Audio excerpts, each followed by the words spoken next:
Hello student, स्वागत है आपका क्विक इको में। तो हम लोगों ने अपने सीरीज़ में पिछले सीरीज़ में हमने 2004, 5, 6 और 7 के नेट इकोनॉमिक्स के PYQs कंप्लीट कर लिए थे। आज हम जून 2008 के PYQs करेंगे। तो चलिए स्टार्ट करते हैं।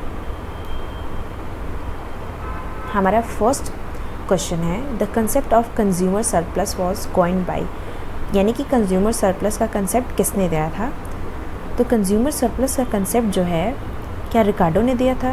तो रिकार्डो ने तो हमें इंटरनेशनल से रिलेटेड बहुत सारे कंसेप्ट दिए थे, तो ये नहीं हो सकते। फिशर भी नहीं हैं और ना ही पीगू हैं। तो कंज्यूमर सरप्लस का कंसेप्ट हमें मार्शल ने दिया है, तो मार्शल हमारा आंसर हो जाएगा। अब हम चलते हैं नेक्स्ट क्वेश्चन पे कि for complementary goods the indifference curve takes the shapes of. अब देखिए कॉम्प्लीमेंट्री गुड्स कैसे होते हैं। कॉम्प्लीमेंट्री गुड्स का एक एग्जांपल आप लिख सकते हैं, जैसे कार और पेट्रोल। अगर कार की प्राइस बढ़ेगी तो पेट्रोल की प्राइस भी बढ़ जाएगी। ये दोनों एक दूसरे को कॉम्प्लीमेंट करते हैं, बिना इसके ये नहीं चल सकता।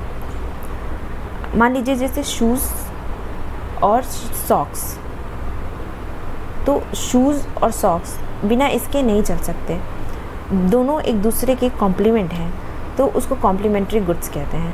अब इंडिफरेंस कर्व में उसका शेप कैसा होगा। देखिए इंडिफरेंस कर्व नॉर्मली ऐसे होता है, लेकिन जब हम कॉम्प्लीमेंट्री गुड्स की बात करेंगे तो हमारा इंडिफरेंस कर्व ऐसे राइट एंगल की तरफ शिफ्ट हो जाएगा, यानी जितना हमें इसकी ज़रूरत पड़ेगी उतना ही हमें इसकी ज़रूरत पड़ेगी। तो इसलिए ये हमारा इंडिफरेंस कर्व हो जाता है राइट एंगल। तो हमारा ऑप्शन होगा सी। नेक्स्ट क्वेश्चन है, Paul Sweezy used kinked demand curve to explain. अब देखिए पाउल स्विजी ने किंग डिमांड कर्व को एक्सप्लेन जो यूज़ किया था, वो प्राइस रिजिडिटी को एक्सप्लेन करने के लिए यूज़ किया था कि प्राइस कितना रिजिड है, वो भी ओलिगोपोली मार्केट में। और उन्होंने जो किंग डिमांड कर्व का शेप बनाया था वो कुछ ऐसे था। ये हमारा डिमांड कर्व है। ये किंग इसलिए नाम पड़ा है क्योंकि यहाँ पे ये मुड़ा हुआ है, तो यानी कि प्राइस रिजिडिटी के बारे में बताया था। तो हमारा ऑप्शन देख लेते हैं, प्राइस डिटर्मिनेशन के बारे में नहीं बताया है, प्राइस रिजिडिटी। हाँ, ये हमारा आंसर सही है। ना ही प्रॉफिट मैक्सिमाइजेशन के बारे में बात करते हैं, तो हमारा ऑप्शन हो जाएगा बी। अब हम चलते हैं अपने नेक्स्ट क्वेश्चन की तरफ कि according to Phillips curve when rate of inflation increases, rate of inflation अगर इंक्रीज़ करता है देन रेट ऑफ अनएम्प्लॉयमेंट कैसा होगा। तो हमें पता है कि फिलिप्स कर्व रिलेशनशिप बताते हैं इन्फ्लेशन का और अनएम्प्लॉयमेंट का, ये तो हमें पता है। लेकिन वो भी कैसा रिलेशन, इन्वर्स रिलेशन, यानी कि अगर इन्फ्लेशन बढ़ेगा तो अनएम्प्लॉयमेंट घटेगा। इसको हम इन्वर्स रिलेशन कहते हैं। तो अगर रेट ऑफ इन्फ्लेशन इंक्रीज़ कर रहा है तो ऑटोमेटिक हमारा इन्वर्स रिलेशन होने की वजह से अनएम्प्लॉयमेंट डिक्रीज़ करेगा। ये इंक्रीज़ नहीं करेगा, ना ही कांस्टेंट रहेगा और ना ही फुल एम्प्लॉयमेंट प्रिवेल करेगा। हमेशा इन्वर्स रिलेशनशिप को फिलिप कर्व दिखाता है और फिलिप कर्व का शेप ऐसे होता है। तो इसीलिए ये हो जाएगा अनएम्प्लॉयमेंट डिक्रीजेस। अब हम चलते हैं नेक्स्ट क्वेश्चन की तरफ। According to Milton Friedman quantity theory of money. अब देखिए मिल्टन फ्रीडमैन की जो क्वांटिटी थ्योरी ऑफ मनी है, ये हमेशा डिमांड फॉर मनी के लिए होगी, डिमांड फॉर मनी। तो अब देखते हैं कि हमारा ऑप्शन क्या है, प्राइस तो इसके लिए नहीं है, ना ही इनकम के लिए, ना ही सप्लाई ऑफ मनी के लिए, तो हमारा डिमांड फॉर मनी, ये हमारा ऑप्शन सही है। अब as per the hypothesis of rational expectation in guessing of future economic agent. अब देखिए रैशनल एक्सपेक्टेशन जो सबसे पहले स्टार्ट किया था वो दिया था जॉन न्यूथ ने। और रैशनल एक्सपेक्टेशन का जो कंसेप्ट है उसमें ये बताते हैं कि जो भी चेंजेस होते हैं इकोनॉमी में अगर वेजेस बढ़ती है तो उससे जो लेबर है वो कभी खुश नहीं होगा, क्योंकि उसको पता है कि वेजेस के साथ साथ मार्केट में इन्फ्लेशन भी बढ़ गया और जिसकी वजह से हमें सब कुछ महंगा मिलता है। तो हमारा वेजेस और इन्फ्लेशन की वजह से हमें कुछ प्रॉफिट नहीं हुआ, हम उसी कंडीशन पे हैं। तो ये पहले जो वर्कर्स हैं ये ऑलरेडी रेशनल हैं वर्कर्स। उनको पता है कि जो भी इकोनॉमिक पॉलिसीज़ आती है उनका इम्पैक्ट कैसे होता है, तो उनको ऑलरेडी ये सब पता है। तो रेशनल एक्सपेक्टेशन का कंसेप्ट कुछ ऐसा था।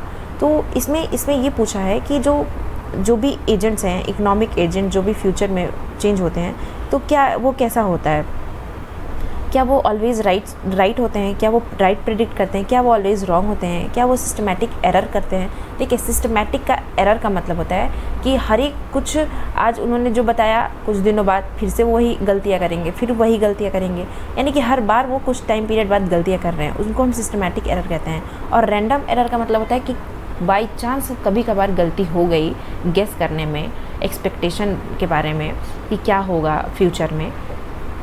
तो ऐसा क्या है, तो देखिए जो हमारा ये जो पेपर था इसमें हमें जो यूजीसी ने आंसर दिया था वो था ए कि वो हमेशा राइट होते हैं। लेकिन ये क्वेश्चन एक बार फिर से रिपीट किया गया था, लेकिन उसमें जो क्वेश्चन का आंसर था वो था मेक रैंडम एरर। तो इस पेपर में यूजीसी ने तो ये राइट किया था, लेकिन इसका जो आंसर असली जो आंसर होगा वो है मेक्स रैंडम एरर। तो रैंडम एरर का मतलब होता है कि कभी कभार गलती कर सकते हैं, लेकिन जनरली वो गलती नहीं करते हैं, वो हमेशा राइट ही प्रेडिक्ट करते हैं इकोनॉमी के बारे में कि क्या होगा इकोनॉमी में। चलो, तो इसलिए हमारा ऑप्शन डी सही है, लेकिन हमें आंसर की में ए दिया था तो हम डी को मान के चलते हैं, अभी सही है। नेक्स्ट क्वेश्चन है हमारा, according to Marx increase in organic composition of capital leads to.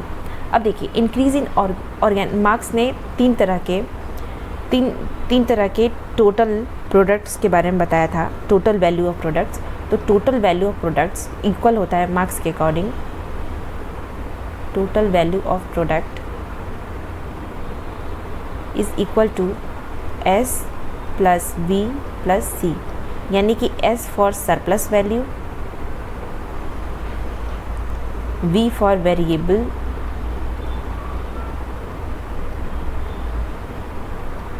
V for variable capital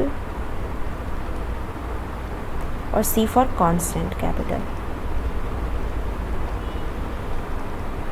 तो अब देखिए, जो मार्क्स ने जो ऑर्गेनिक कंपोजिशन ऑफ कैपिटल बताया था कि ये क्या करता है, ऑर्गेनिक कंपोजिशन ऑफ कैपिटल से क्या होता है, तो ये तो तीनों मार्क्स ने बताया था। अब देखिए, मार्क्स ने एक फॉर्मूला दिया था रेट ऑफ एक्सप्लॉयटेशन का। तो रेट ऑफ एक्सप्लॉयटेशन का फॉर्मूला होता है rate of exploitation is equal to S upon V, यानी कि surplus value upon variable capital. इनका रेशियो ही रेट ऑफ एक्सप्लॉयटेशन होता है। लेकिन और इन्होंने ऑर्गेनिक कंपोजिशन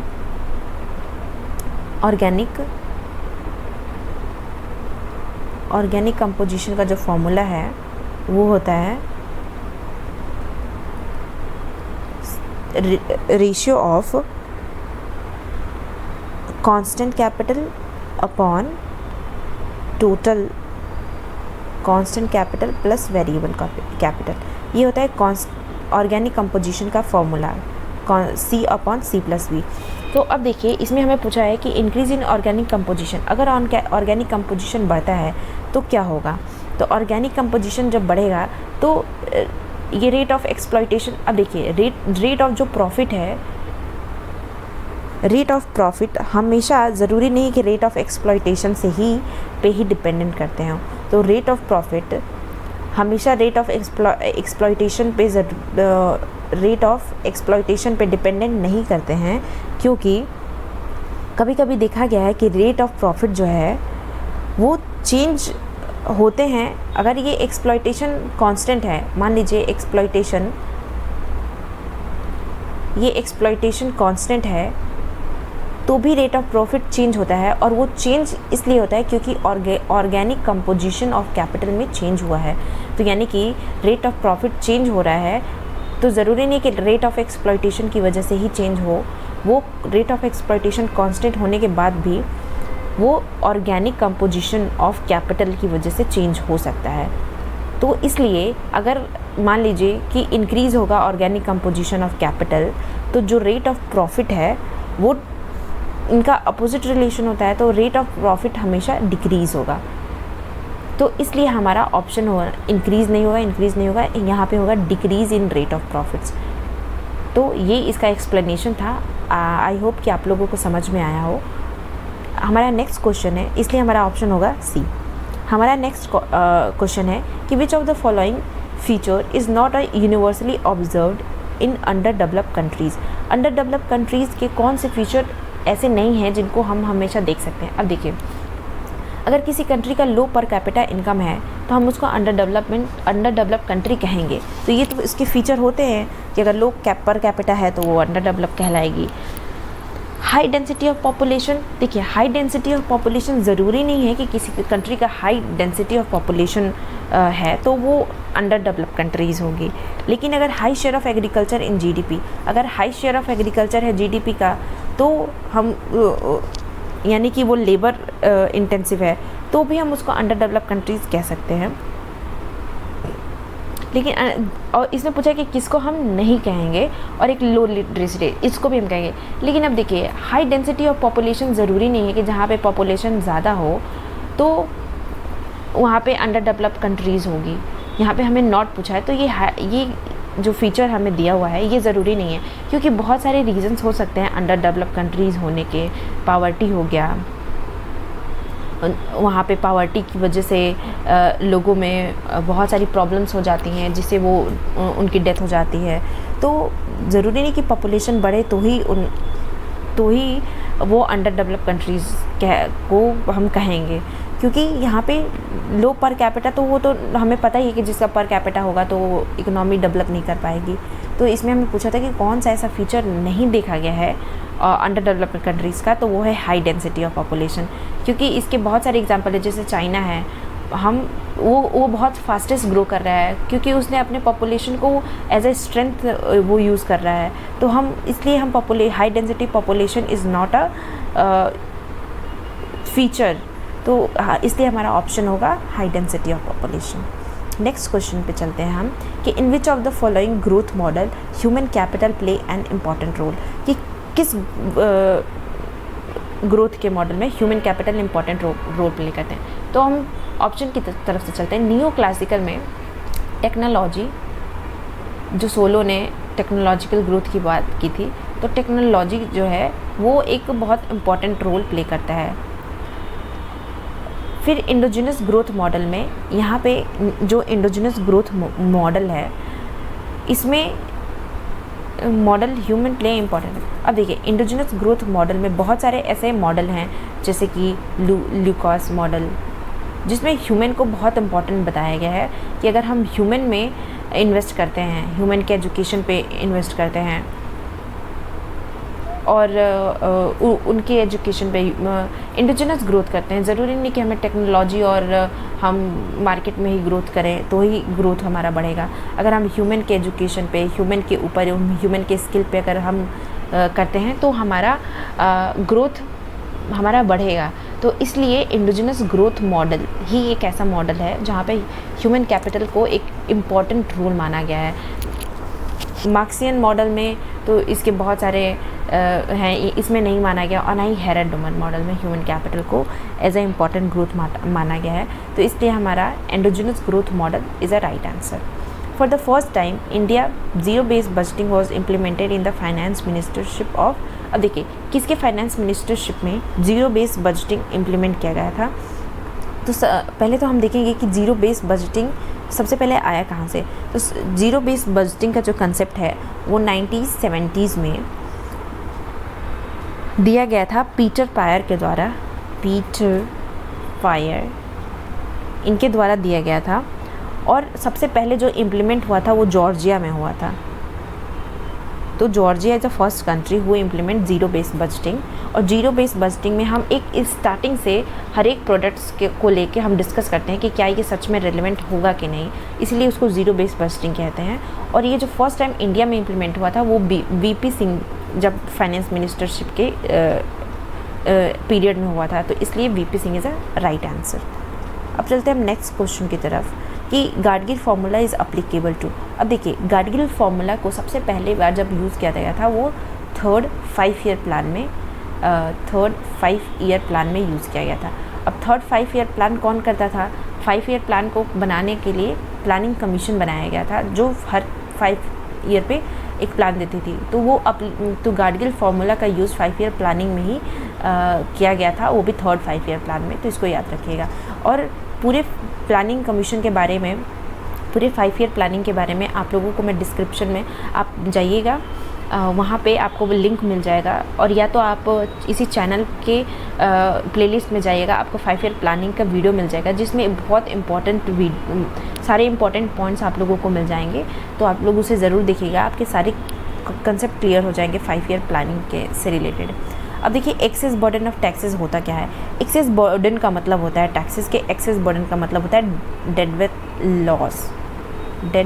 वेट लॉस, जहाँ पे इकोनॉमी जितने भी इकोनॉमिक लॉसेस हैं उसे सोसाइटी को सफ़र करना पड़ता है, यानी कि net welfare loss from taxes, तो उसको ये बोलते हैं एक्सेस बर्डन ऑफ टैक्सेस। है कोई ये वेरी हैवी बर्डन नहीं होता है, ना ही मनी के ऊपर बर्डन होता है और ना ही money burden on the real burden. तो इसलिए हमारा option first is a correct option. हमारा नेक्स्ट क्वेश्चन है Leontief paradox on a factor composition of US import and exports. अब देखिए लियोनटीफ पैराडॉक्स जो इस पैराडॉक्स मतलब विरोधाभास, तो ये किसका पैराडॉक्स है ये हमें पूछा है। तो ये हेक्सर ओलिन के जो थ्योरी है फैक्टर प्रपोर्शन थ्योरम, उसको ये रिफ्यूट करता है, उसको नहीं मानता है, तो इसलिए इसको हम पैराडॉक्स कहते हैं। यानी कि ये हेक्सर ओलिन का पैराडॉक्स है, यानी कि ये हेक्सर ओलिन को रिफ्यूट्स करता है, इसको सपोर्ट नहीं करता है हेक्सर ओलिन मॉडल को।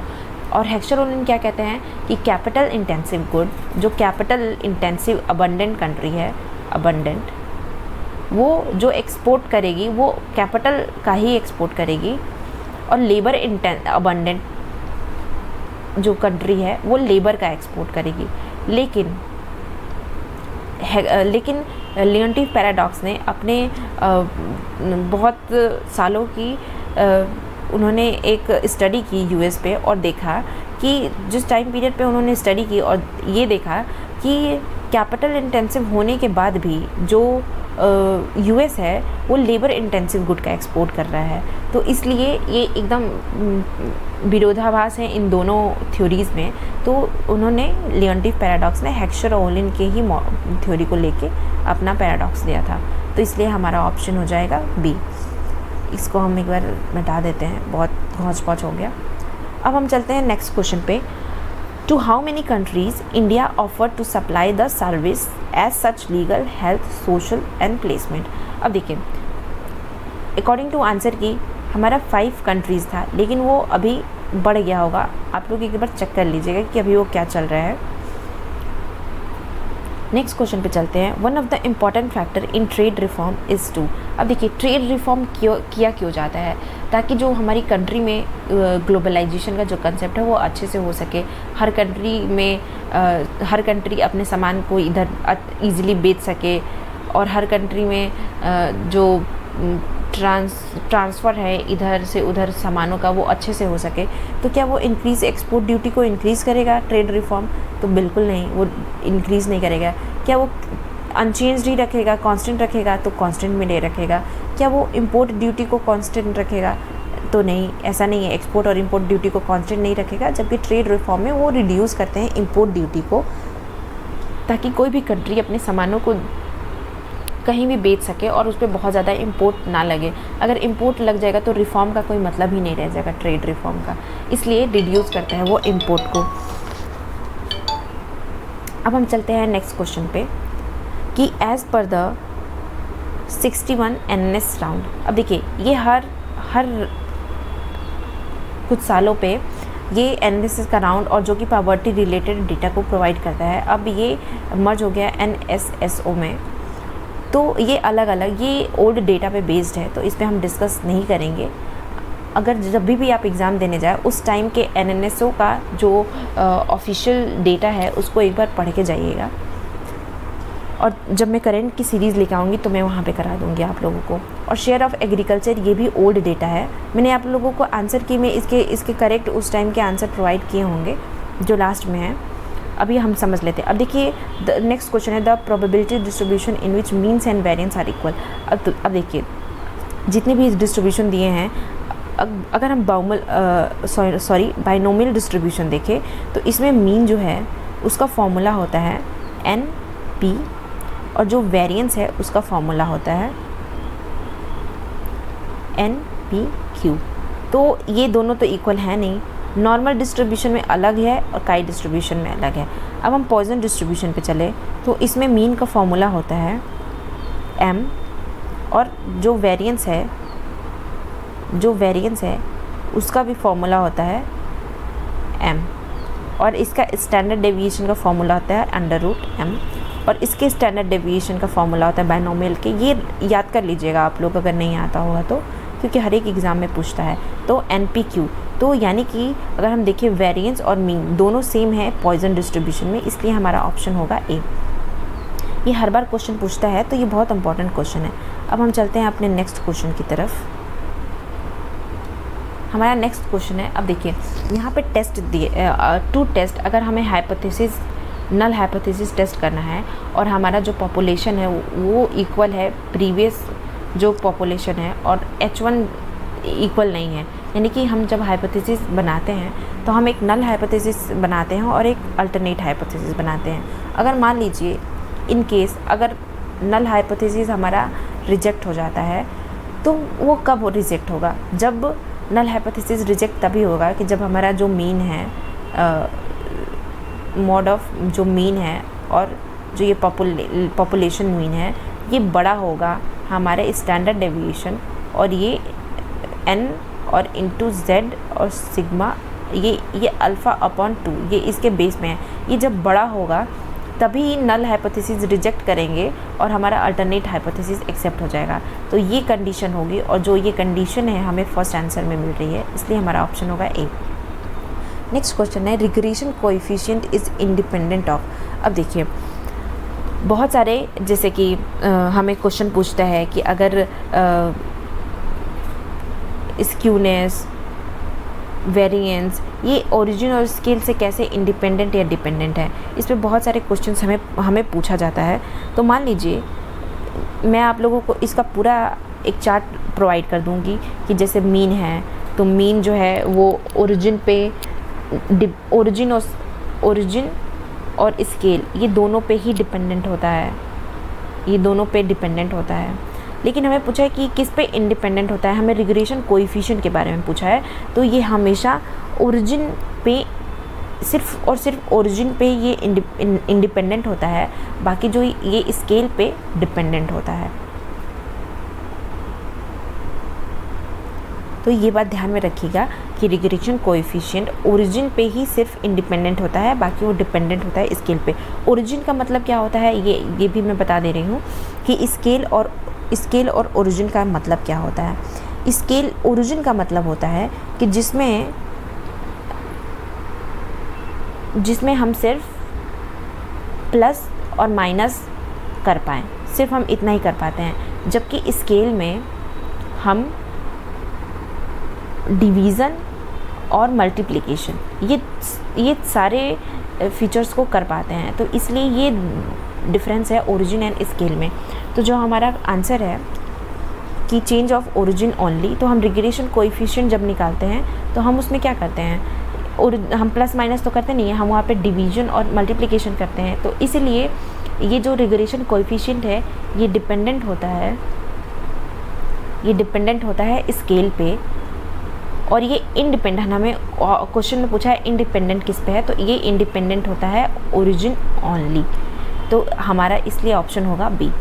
अब हम चलते हैं अपने नेक्स्ट क्वेश्चन पे कि अब देखिए हमें असर्शन और रीज़न से क्वेश्चन पूछा है। आज हम सिर्फ 25 तक ही क्वेश्चन करेंगे, बाकी के क्वेश्चन हम नेक्स्ट वीडियो में करेंगे। तो असर्शन है हमारा long run Phillips curve is a vertical line at a NAIRU. अब देखिए हमें पता है जो long run Phillips curve Friedman ने दिया था, ये वर्टिकल लाइन होती है, क्योंकि उन्होंने कोई भी ट्रेड ऑफ नहीं बताया था इन्फ्लेशन और अनएम्प्लॉयमेंट में, और उन्होंने बोला था ये नायरू का फुल फॉर्म होता है non accelerating inflation rate of unemployment, more और लेस ये स्टैंड्स एक्सेप्टेड। ये इसको एक्सेप्ट करता है वर्टिकल लाइन को, तो इसलिए ये इसको एक्सप्लेन भी कर रहा है हमारे असर्शन को। तो दोनों करेक्ट भी हैं और एक दूसरे को एक्सप्लेन भी कर रहे हैं, इसलिए हमारा जो ऑप्शन होगा जिसमें करेक्ट एंड एक्सप्लेन ये हमारा यहाँ पे मिल रहा है। तो हमारा ऑप्शन सी इज़ राइट। अगर हम चलते हैं नेक्स्ट क्वेश्चन पे तो नेक्स्ट भी हमारा असर्शन एंड रीजन से रिलेटेड है कि factor price ratio is irrelevant in deciding the level of output. इसमें पूछ रहा है कि क्या फैक्टर प्राइस रेशियो जब हम आउटपुट डिसाइड करते हैं तो क्या वो इररिलेवेंट होता है? तो ये बिल्कुल बात गलत है। अगर हम फैक्टर प्राइस रेशियो, अगर हम आउटपुट कोई भी डिसाइड करते हैं कि आज हम इतना आउटपुट बनाएंगे या कुछ करेंगे, तो उस आउटपुट को बनाने के लिए जो फैक्टर हम यूज़ करेंगे उस पर कुछ तो हम प्राइस लेंगे ही। तो ये तो रेलेवेंट है हमारे लेवल ऑफ आउटपुट को डिसाइड करने के लिए, और हमें इसमें पूछा है कि क्या ये इररिलेवेंट है, तो इसलिए ये हमारा ऑप्शन हो जाएगा गलत। अब हम चलते हैं रीज़न पे कि क्या रीज़न क्या बोलता है। Fixes coefficient production function prevails. क्या प्रोडक्शन फंक्शन को करने के टाइम क्या हम कोएफिशिएंट को फिक्स कर देते हैं? तो ये भी ऐसा नहीं है, हम नहीं फिक्स कर सकते हैं। तो यानी कि ये दोनों गलत है। अब जब जहाँ भी हमें ये आंसर मिलेगा ट्रू नहीं है, यस, ये दिस बोथ आर फॉल्स, तो ये इसलिए हमारा option B is correct. Next हमारा जो क्वेश्चन है वो है one brand of non neutral terminal progress as good as the other in the context of model of study state growth. इसमें बोल रहा है कि क्या एक जो ब्रांड है किसी भी चीज़ का वो गुड है एज़ कम्पेयर टू अदर, तो क्या ये एक स्टडी स्टेट ग्रोथ मॉडल के कॉन्टेक्स्ट में बोला गया है?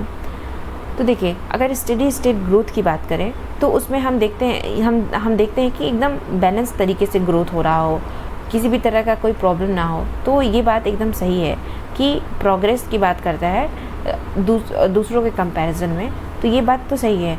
तो रीज़न हमारा करेक्ट है। The elasticity of substitution of production factor is equal to 1।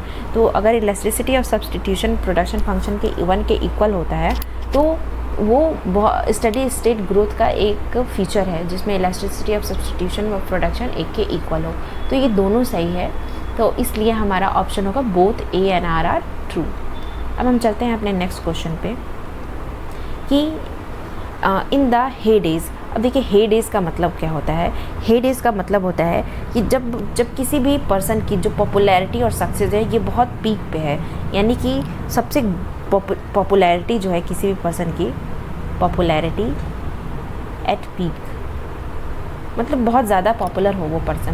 तो अब देखिए, in the heydays of planning Amartya Sen, मतलब कि जब अमर्त्य सेन अपने बहुत ही पॉपुलैरिटी पे थे, पीक पे थे, तो उन्होंने क्या बोला था कि जब हम कैपिटल इंटेंसिव गुड टेक्निक्स को इंडिया के लिए अडॉप्ट करना चाहिए, ये बहुत ज़रूरी है। तो ये बात तो सही है, अमर्त्य सेन ने ये बात बोला था। तो रीज़न देखते हैं कि क्या रीज़न है कि अमर्त्य सेन ने ऐसा बोला था। तो रीज़न में है अमर्त्य सेन का कि India was relatively labour abundant country. उन्होंने ये बोला था कि इंडिया जो रिलेटिवली वो लेबर, क्या देखिए, हमें पता है कि इंडिया लेबर अबंडेंट कंट्री है, ये बात तो सही है। और जो अमर्त्य सेन कहते हैं कि कैपिटल इंटेंसिव गुड टेक्निक को अपनाना चाहिए, तो ये दोनों बात सही है। लेकिन क्या ये इस रीज़न को सेटिस्फाई कर रहा है? यानी कि अगर हम देखें कि ये इंडिया रिलेटिवली लेबर अबंडेंट इसलिए है क्योंकि अमर्त्य सेन ने बोला था कि हमें कैपिटल इंटेंसिव गुड को अपनाना चाहिए, तो ये तो बिल्कुल मैच ही नहीं कर रहा है एक दूसरे से। तो इसलिए ये दोनों तो करेक्ट है, लेकिन ये करेक्ट एक्सप्लेनेशन नहीं है। तो इसलिए हमारा ऑप्शन होगा सी, कि both are correct but not a correct explanation. अब असर्शन हमारा है India is a favoured destination for the western business process outsourcing. तो ये बात एकदम सही है कि इंडिया एक फेवर्ड डेस्टिनेशन है वेस्टर्न बिजनेस के लिए, क्योंकि यहाँ पे इंडिया में सर्विस सेक्टर जिस तेज़ी से ग्रो कर रहा है और दोनों सेक्टर से, इंडस्ट्री और प्राइमरी सेक्टर से, तो उससे हम कह सकते हैं कि वेस्टर्न बिजनेस के लिए बहुत ही अच्छा डेस्टिनेशन है। और ये अब रीज़न देखते हैं कि India has a larger pool of English speaking population. तो ये बात भी सही है कि इंडिया में जितने इंग्लिश बोलने वाले लोग हैं और कंट्री के कंपैरिजन में बहुत ही ज़्यादा लोग इंडिया में इंग्लिश बोलते हैं, तो ये भी एक रीज़न है कि जो वेस्टर्न बिजनेस हैं उनको ईजी होता है इंडिया के साथ बिज़नेस करने का, क्योंकि लैंग्वेज का बैरियर ख़त्म होता है। तो इसलिए जो ये हमारा क्वेश्चन है कि अब हम देखें कि क्या ये, अब देखिए हमें पढ़ के दोनों ही सही लग रहा है कि वेस्टर्न बिजनेस ज़्यादा अट्रैक्ट इसलिए होते हैं इंडिया में क्योंकि यहाँ पे कम्युनिकेशन बैरियर ख़त्म हो जाता है और यहाँ पे ज़्यादा लोग इंग्लिश स्पीकिंग वाले पॉपुलेशन है। तो इसलिए दोनों सही है और एक करेक्ट एक्सप्लेनेशन भी है। तो हमारा ऑप्शन फर्स्ट इज़ करेक्ट कि both are right and correct explanation. तो आज हमने 25 क्वेश्चंस किए आई होप आप लोगों को अच्छा लगा होगा एक्सप्लेनेशन। अब हम नेक्स्ट जो जून 2008 के 25 क्वेश्चन है हम नेक्स्ट वीडियो में करेंगे। और मैंने आप लोगों को यहाँ पे आंसर्स भी दे दिए हुए हैं जो ऑफिशियल आंसर की है। और आप लोगों को जो भी कन्फ्यूज़न है या प्रॉब्लम है किसी भी क्वेश्चन में, आप लोग कमेंट सेक्शन में ज़रूर बताइएगा। तो आज के लिए thank you so much students and stay tuned.